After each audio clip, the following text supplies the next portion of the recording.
नमस्कार, मेरा नाम आलोक है। आप लाइव स्ट्रीज देख रहे हैं। सम्राट चौधरी की अध्यक्षता में आज जो कैबिनेट की बैठक हुई थी, उस बैठक में 29 एजेंडों पर मुहर लगी है। देखिए, सम्राट चौधरी की अध्यक्षता में कैबिनेट की बैठक में 29 एजेंडे, 29 बड़े फैसले लिए गए हैं, जिसमें हाल ही में आपको याद होगा मुख्यमंत्री सम्राट चौधरी ने कहा था एयर टूरिज्म की बात, यानी कि हेलीकॉप्टर से जो पर्यटक पटना देखना चाहते हो, वाल्मीकि नगर जाना चाहते हो, भभुआ जाना चाहते हो, जहाँ माँ मुंडेश्वरी हैं, कैमूर रोहतास की हम बात करेंगे। इसके अलावा पश्चिमी चंपारण की बात हुई है, वाल्मीकि नगर की बात हुई है।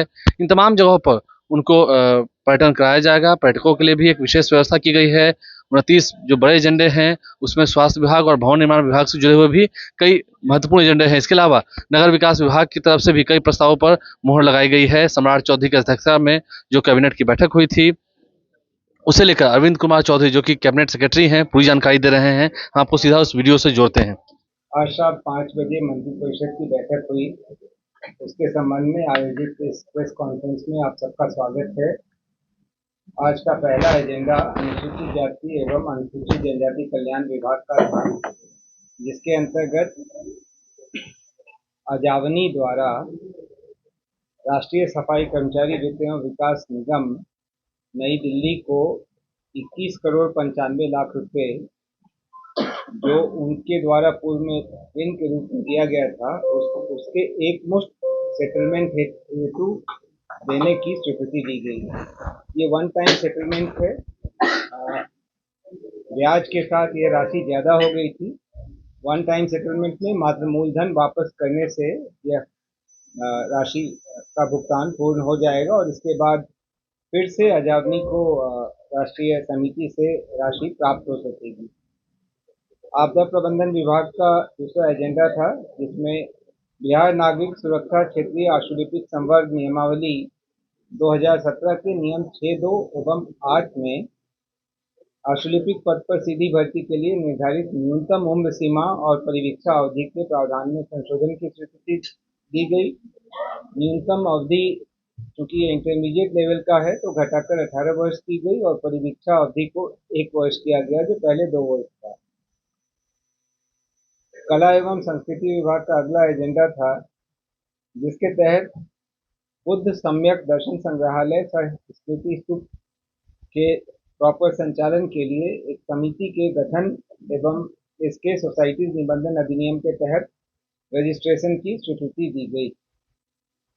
खान एवं भूतत्व विभाग का अगला एजेंडा था, जिसमें वर्ष 2026 में राज्य के 5 प्रमुख नदियों सोन, किऊल, फल्गु, मोरहर एवं चानन नदी का पुनर्भरण अध्ययन, यानी बालू जो उसमें फिर से बढ़ता है, उसकी स्टडी हेतु नामांकन के आधार पर CMPDI से कराने के लिए 2,32,69,600 रुपये की स्वीकृति दी गई।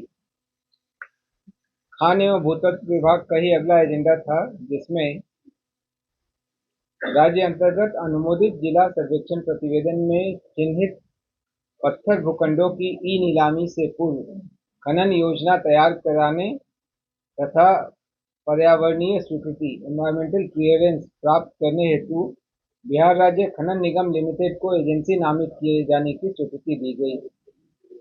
इससे इन भूखंडों की नीलामी के पूर्व ही सारी स्वीकृति प्राप्त हो सकेगी और नीलामी के पश्चात जिनको भी नीलामी मिलेगी वो तुरंत इसका कार्यान्वयन प्रारंभ कर सकेंगे। पूर्व में ऐसा ही प्रावधान विभाग ने बालू के मामले में भी किया है। नगर विकास एवं आवास विभाग का अगला एजेंडा था, जिसमें ग्रीनफील्ड सैटेलाइट टाउनशिप क्षेत्र में भूमि क्रय विक्रय स्थानांतरण पर अधिरोपित रोक के मद्देनजर भूस्वामियों की तात्कालिक आवश्यकता के कारण बिहार राज्य आवास बोर्ड को राजस्व एवं भूमि सुधार विभाग द्वारा अधिसूचित बिहार रैयती भूमि क्रय नीति 2026 के तहत भूमि के क्रय के लिए अधिकृत करने, सरकारी प्राधिकार को भू अर्जन तथा राज्य निवेश प्रोत्साहन परिषद द्वारा अनुमोदित निवेश परियोजना हेतु संबंधित निवेशक को भूमि क्रय एवं लीज करने की अनुमति प्रदान करने की स्वीकृति दी गई। इसमें ये चूंकि अभी जो रोक लग गई थी, इसके कारण कई सारे लोगों को जिनको भूमि विक्रय करने की आवश्यकता थी।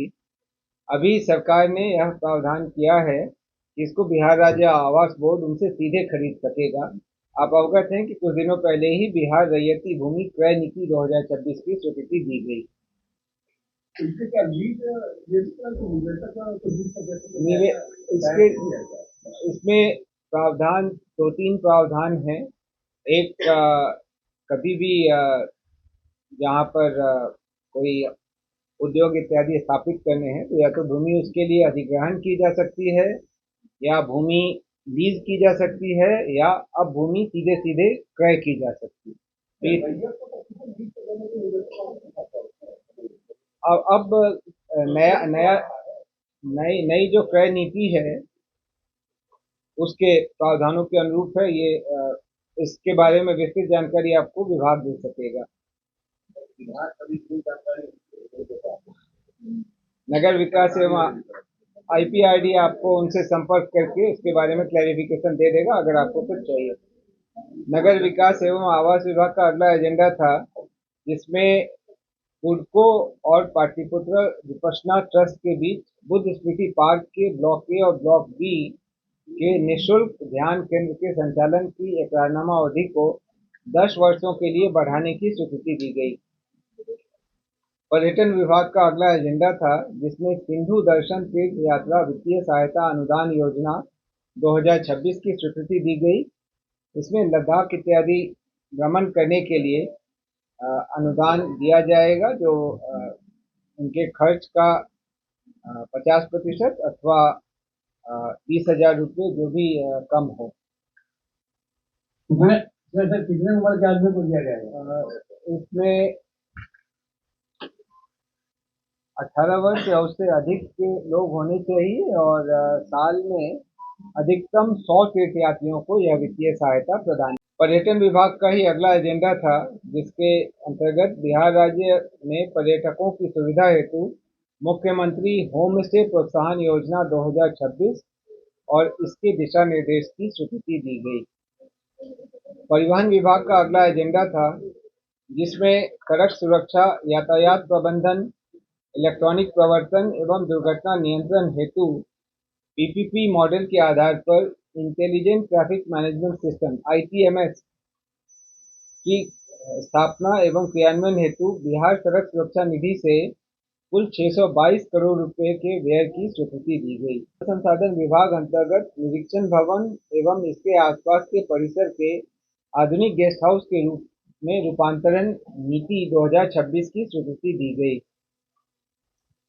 राजस्व एवं भूमि सुधार विभाग का अगला एजेंडा था जिसमें गया जिला में केंद्रीय औद्योगिक सुरक्षा बल आरक्षित वाहिनी की स्थापना हेतु जो भी अंचल के मौजा मुरियल में 50 एकड़ अनाबाद बिहार सरकार की भूमि गृह मंत्रालय भारत सरकार को निःशुल्क स्थायी हस्तांतरण की स्वीकृति दी गई।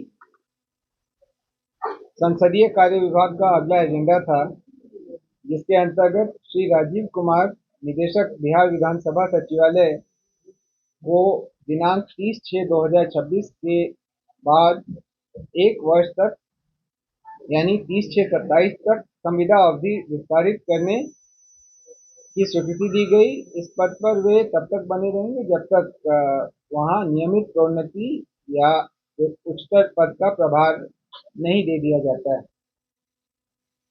वित्त विभाग का अगला एजेंडा था जिसमें बिहार सेवा संहिता के नियम 21 के परिशिष्ट 3 में कार्याध्यक्षों और अध्यक्षालयों की सूची में क्रमांक 34 पर अंकित महाधिवक्ता कार्यालय बिहार को विलोपित किए जाने की स्वीकृति दी गई।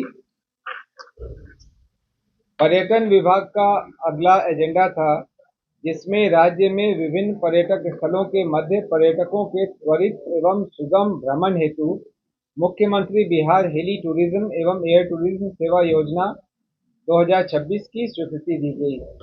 इसके अंतर्गत जो राज्य में उपलब्ध हेलीकॉप्टर है उससे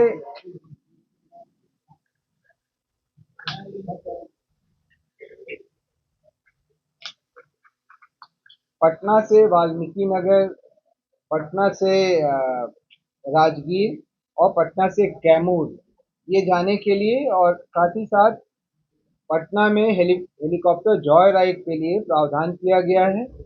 इसके लिए